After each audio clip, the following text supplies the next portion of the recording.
I'm Brian Coe, and I used to be fast on the bike. I raced on a consistent basis for years against some fast company. I met a girl, we got married, and then we had a daughter. After that, I launched a podcast which opened up doors for me to travel and work, but ride a lot less. We then had another daughter, and right when the pandemic came, we sold our house and ended up moving. I ended up riding alone, gained more weight, and lost a lot of my motivation to ride. Now I've teamed up with the coaches and staff at Source Endurance, and with their help, they'll get me back on track and take me from basic to better.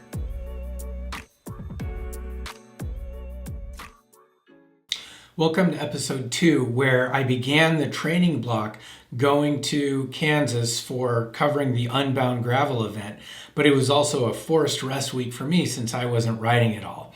I started off meeting Zack Allison with Source Endurance to talk about what I need to do in order to take and get the most out of that rest week. You know, you're just not burning as many calories on the bike, so ideally you can kind of change your intake a little bit, especially if you're trying to lose weight.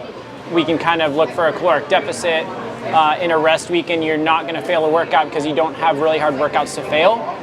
So usually that means stay away from really large Pacificos or a lot of chips, or maybe Mexican restaurants as a whole in this case. But we're here for work, you know, so we don't really have a choice. And rest weeks are there to shed fatigue. So not to go over anyone's head, but Training Peaks terms, TSS, fatigue, tiredness in general, the goal is to shed fatigue. And so keeping your legs up and just trying to feel better after the rest week so that you can hit really hard workouts outside of the rest week. Okay. I am back from Unbound Gravel. It is the Tuesday after. It's a strange feeling being off the bike for 5-6 days and then jumping right back onto it. You would think you are totally rested, but even though you are, the legs, you just need to get back used to that sort of feeling again. I feel guilty for not riding. That's normal. Every time I travel, you tend to not stick to your nutrition goals, and I've gained probably a few pounds. Think of it like equivalent of like a Thanksgiving weekend, and I probably drank too much adult beverages. So when you're caught up in all the excitement and everything of Unbound races that you go to, your plans kind of go out the window. So I'm here today to bring it back, get back into the normal Monday through Friday groove of things, and then see how that goes. While gone, I left my bike with Gordon at Velo Hanger, and it needed some much needed TLC. I had a new bottom bracket worked on, some brakes, as well as the drivetrain and some handlebar tape to make it look nice and new.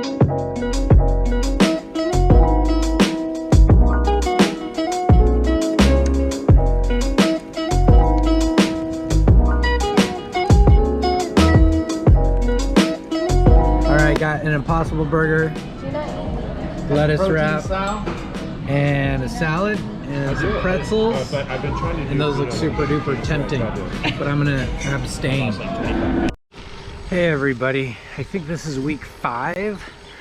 A negative is because I probably gained weight, the tendency is to go from one extreme to another. So, you know, not have activity, then gain weight, and then when you get home, it's trying to make up for lost time and go into extremes. So I, got more sleep, ate a lot less, but not a whole bunch. My nutritionist, Kristen Arnold, was like, still don't skip any meals, drink your protein shakes, things like that. And I did, and I stuck with it. So knowing that, and the legs, getting back on the bike, the legs were a little bit wonky. But again, that's normal, that's to be expected. So I weighed myself this morning.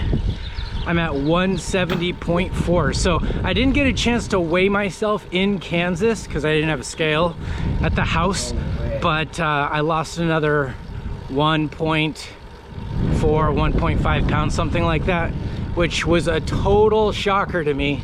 Something to be somewhat happy about. And then, yeah, it's back to training, back to the grind.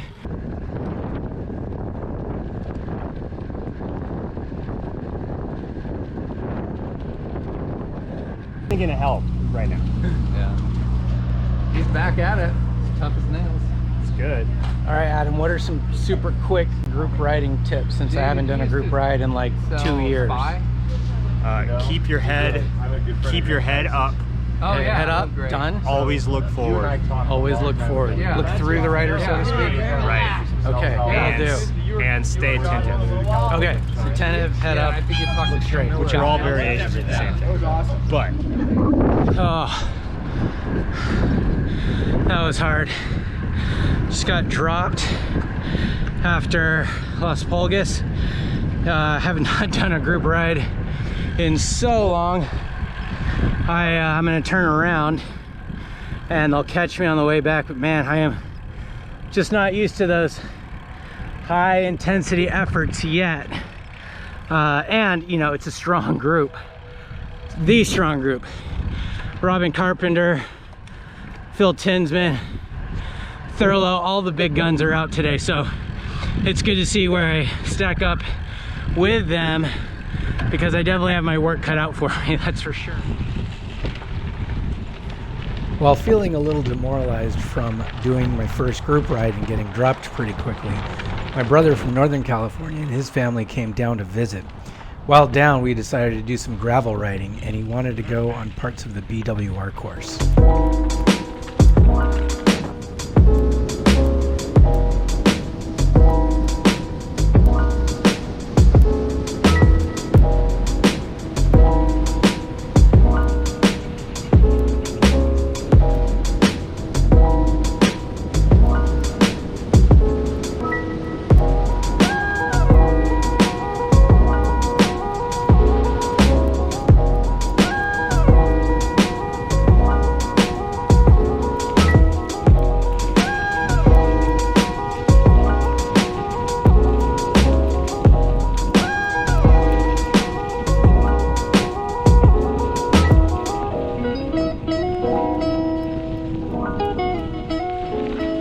Family in town, and with a couple of birthday parties, that's a lot of cake. So I ate some cake, had too many adult beverages, and now I'm paying the price. This week I gained 4 pounds since last week. 4 whole pounds, that's a lot for me, and I was doing so well. So the lesson of the day is that you cannot outride a poor diet. So I've got to reset, harness that in, get a little bit better with that. In addition to the quality of food I was eating, and a lot of it was good quality, minus the cake, it was the volume of food. And in my mind, I thought, well, I'm doing such big volume rides, burning so many calories, I could have that extra helping of food or that extra beer, and that is not the case at all. So it's an important lesson to learn, because I have to kind of dig myself out of that hole, and the legs are hurting. They're very sore today. I'm thankful for these sort of recovery rides. And then tomorrow I am doing a source endurance beginner camp for Belgian Waffle Ride, so I'll be there to participate in that. So we'll see how it goes. Okay, so I'm at the Source Endurance Gravel Beginner Camp. It's beginner because most people here are not well experienced racers, so they're going to be teaching all kinds of skills when it comes to gravel. They're going to be going over technique, equipment, nutrition, what to expect on race day, some drills and skills.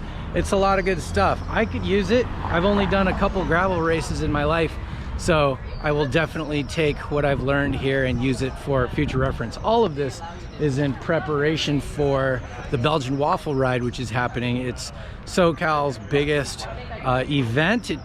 It's gravel-ish. It's got a lot of road in it, but the gravel sectors are pretty brutal, and everybody out here today is going to be preparing for that.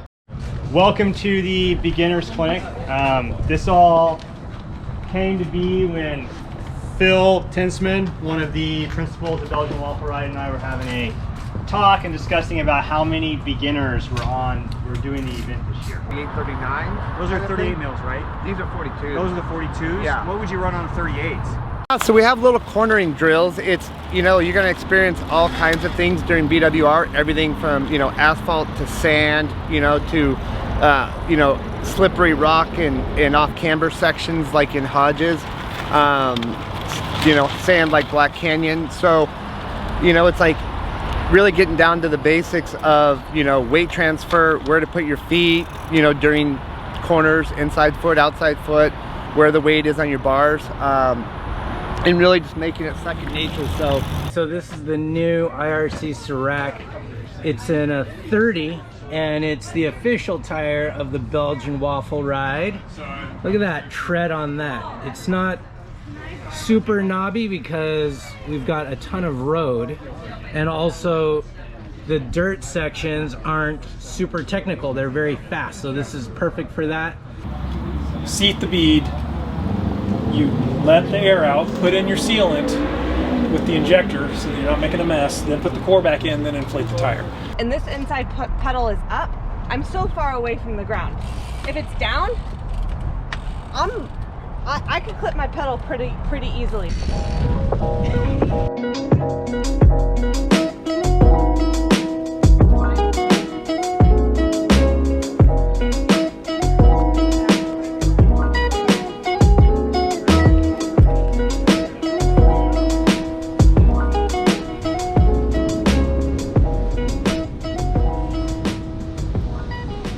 During the week, I talked with nutritionist and dietitian Kristen Arnold to talk about some of my needs. Go to bed, should I drink a bunch of water, or is there like a healthy snack that I should eat? Or just have the ice cream? The cravings, definitely the first thing we'd want to do is identify why you're having them, right? So one of the main reasons is that you're just not eating enough during the day. So we'll look at your food record and kind of assess where you're at food wise. It's not always the case, but that's the first thing we want to rule out. Okay. Is, are you actually fueling properly? Is your body telling you that you're hungry and that's why you're having the craving? This weekend, I'll start to do a little bit higher intensity tempo efforts. I've been doing a couple of efforts, but just keeping it in the zone 2 range, zone 3-ish range. This week, in terms of eating and diet, last week I couldn't believe it. I gained 4 pounds. Could have been water weight, could have been other things. I've had quite a few kids' birthday parties to go to, and the cake will destroy you. So this week I came in at 0.0 pounds gained or lost, right down to the ounce. So I don't know if that's a good thing or a bad thing, but I've definitely been consistent, and consistency sometimes is the key to these long-term plans. The following weekend was Barrio Logan GP, and Coach Taylor was racing. He wanted me to come out and watch and cheer and support and maybe get some motivation. What's going on? How are you? Good, man. You ready to do this? I hope so. You have any teammates? Nah. So are you riding kind of with people, or? I mean, those dudes I'm going to look out for sure. But are you going to piggyback off of other people? Yeah, I mean, all the strong guys know who the other strong guys are. Just follow Adam Sheps, Tyler Locke, and some of the other good guys I've been seeing at all the national levels. All the LA people? Yeah. Everyone's my teammate. If you do True. this right? That's true. Till the end. Nothing but friends. Yeah. Till the last lap. Everyone's my best friend. No, I'm trying to win this one. This is really the only race in America that I really, really want to win really badly. Yeah. Riders ready? On my whistle. Away we roll. These guys have been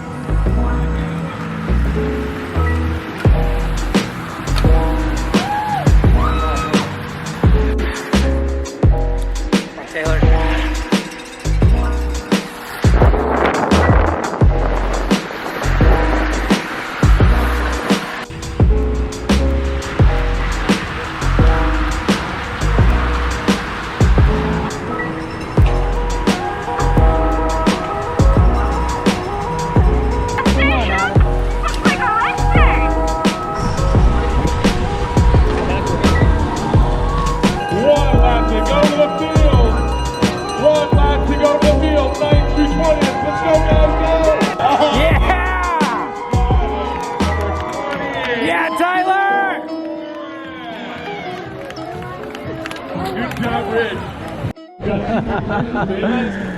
Coach Taylor. When did you attack? I didn't attack. That was my sprint, dude. I just won. So, yeah, prediction came true. Congratulations. Thanks, man. That is huge. How does this win translate to how much better of a coach you're gonna be? I mean, there's some takeaways for sure that I could pass on to my athletes Yes, from this. I need to learn. I need to learn. I'd say the biggest takeaway is confidence. Like, I came into this race with good legs, and I was just confident I could do well. So I kind of just put myself in the winning position and had the legs to back it up. So I think confidence goes a long way. Knowing you can do well in a race, believing in yourself, that's going to help you just be in the right spot at the right time. And then if you have the fitness, hopefully you can pull it off. Basic to better coming back at you.